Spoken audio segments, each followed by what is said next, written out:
July of 2019. So let's get into it. Let's talk about Bruce Hay. 1 second. I need another second. Okay, I'm ready. Okay. Now, Bruce Hay is a professor at Harvard. He's 52 years old. He's a law professor. Not only is he a law professor, but he teaches a class on, and I swear to God, judgment and decision making. We've done a lot of. I just want to point out before we get into the real nitty gritty of this case, we've done a lot of fact checking on this. Yes. Because after that Babylon Bee thing, we don't want to get fooled. You know, fool me once, shame on you. Fool me twice, we can't get fooled again, right? George Bush once said. Wise words. We looked into this. This is real. a real story. This is not made up by the Daily Wire or something. Okay, this is not some sort of, laughing, chortling attack on the progressive left. This happened. Yes. In America. In America! In America. This happened. Harvard law professor Bruce Hay, 52, he teaches a class on judgment and decision making. Really want you to chew on that. Pause for a second. He teaches a class on judgment and decision making. People have gone to prison for trying to send their kids to go to the institution where this man teaches, to take classes like this about judgment and decision making from a real expert at the top school in the country, where, like I said, people will risk felony crimes to go to prison for this, to get their kids there, just so they can sit at the feet of a man like Bruce Hay. To be lectured about judgment and decision. This saga is really so long that if we could spend a whole episode summarizing it.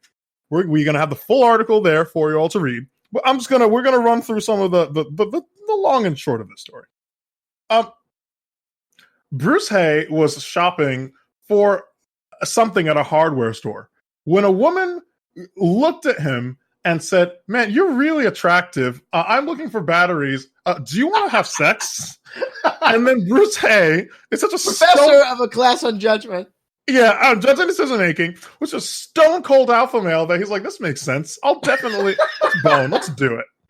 Now, Bruce Hay is his marital status is unclear. This is the weirdest fucking story. Only in Cambridge, Massachusetts. Right. His wife is named Jennifer Zaks. In other words, does not have his last name. They live together with multiple children, but they simply are roommates and are no longer intimate. Bruce Hay describes it as a platonic relationship. And so they're like Ross and Rachel at the end of Friends. Yes, they were on a break. They're just friends who have a kid together. Right, they're friends who have a kid together. So he had sex with this woman once, and then he didn't tell his wife about it. And then they met again a few weeks later at a hotel, and then they boned again. And then the woman demanded that he leave his wife, who technically already left, to be with her, a woman who he had only slept with twice. Over the next 4 years, he would be drawn into what he calls a campaign of fraud, extortion, and false accusations. At one point, his family would be left homeless. The likes of which the world has never seen, is my editorial comment. They scammed this man out of his house for a few months. And then, at the end, when I say they, it's because this woman, whose name was, Maria Pia Schumann, had an accomplice, a coincidentally, transgender individual named Misha Haider. Haider. If I can just make a slightly interesting observation, it's only ever, as far as I can see, transgender, males, it's only males who identify as who do this weird shit. I never really see any stories about, trans men that is females who identify as males. I never hear of them doing any of this weird off-the-wall stuff. Well, part of being a man is not being crazy. They transition into sanity, exactly. So they transition into sanity, whereas the men do the opposite. Yeah. When you become a woman, the first thing you do is you go, all right, I'm going to go key somebody's car. I'm going to go get in a weird love triangle and demand that someone, I'm going to try to trap someone into a pregnancy scare. Yeah, you get all of the assertiveness and built up physical strength and confidence of a born and socialized male with the hormonal balance of a woman. And honestly, let the heavens tremble in despair at a combination like that. Schumann basically told Hay... As if this story could be summed up with a word. It's really hard to summarize the story. I'm going to do my absolute best. I'm going to try to get the sequence of this. Schumann, who is, we'll call her... Mia Pia. Yeah. Mia Pia had sex with this professor at a hotel and then tried to convince him to leave his wife for her. That should have been this man's first warning. He didn't do it. Well, we're way past the first warning. We're way past that. She ended up moving, or she said anyway, that she had moved to Cambridge. Also, she was pregnant with his baby. At the same time, during this time, she was talking about her best friend, who is Misha Hader, and how Misha was a student at Harvard who was really depressed and could really use some help. And so, it would be really nice if Bruce Hay would, help her in school, help her career, help her get published in, Huffington Post and whatever. Was this her accomplice? Yeah, this is her accomplice. Wait, right? The trans woman was depressed? I don't believe you. I don't believe it either. This story gets crazier and crazier. Crazier every day. And so Maria ended up going ahead and having this child, saying that it was Bruce's, but then also said that you can't see this child. Also, we didn't put you on the birth certificate. Instead, it was myself and Misha Hader who are on the birth certificate. This, I think, as what happens next, was Bruce's second and I think best opportunity to bounce. And he didn't, because Hay wanted to, quote, take full responsibility for his actions. While the woman who he thought was we left out an important detail that was included in the story. What? That at least one, I think both of the times that they had sex, he did not finish because he too was on antidepressants. Yeah, he's also on antidepressants. The equivalent of Tic Tacs for liberals in Cambridge. So he's now had sex with this woman twice. He didn't nut either time. So what was the quote that explained why it was that he said, do you remember? I can find it if need be. It would have been insulting for a heterosexual cisgender man to question a professed lesbian. Oh yeah, I forgot that part.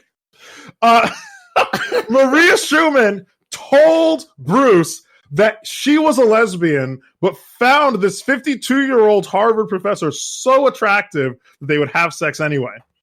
Sex during which he did not ejaculate.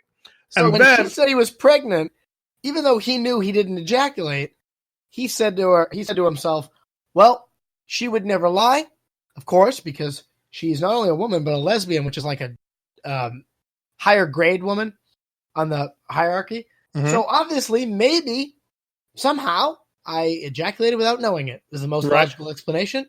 And that's why my invisible baby was born. Yes. It would have been insulting for a heterosexual, cisgender man to question a professed lesbian as to whether she'd had sex with other women.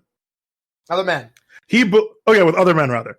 He believed... that's a Freudian slip, though, because of the kind of behavior in this article.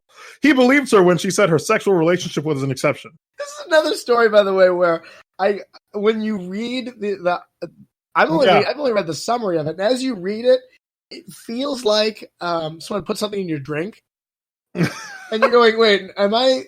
What? And then you scroll back up and you go, I'm still reading this, right?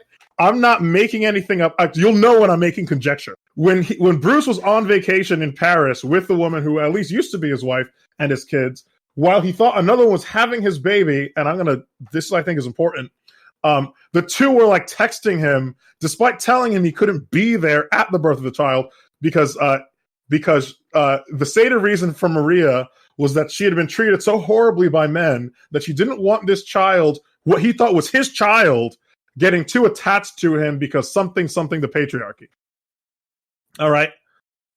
His wife started to get suspicious during this trip as to why her husband, whatever, was constantly texting and being on the phone with these women. And this guy didn't tell his wife because they were under what he says was a don't ask, don't tell arrangement. That is, they're living together platonically, but if they ever have any, and he used the word casual fling. He said if it's a casual fling, Yeah, he says, but casual things, he believed, fell under a tacit don't ask, don't tell policy. But at this point, when a woman is having your baby, this is no longer a casual fling. But I'm not a Harvard professor. So what would I know? What do you know about judgment? Right, what do I know? What do you know about decision making? I don't teach a class on judgment and decision making like this genius over here. Okay.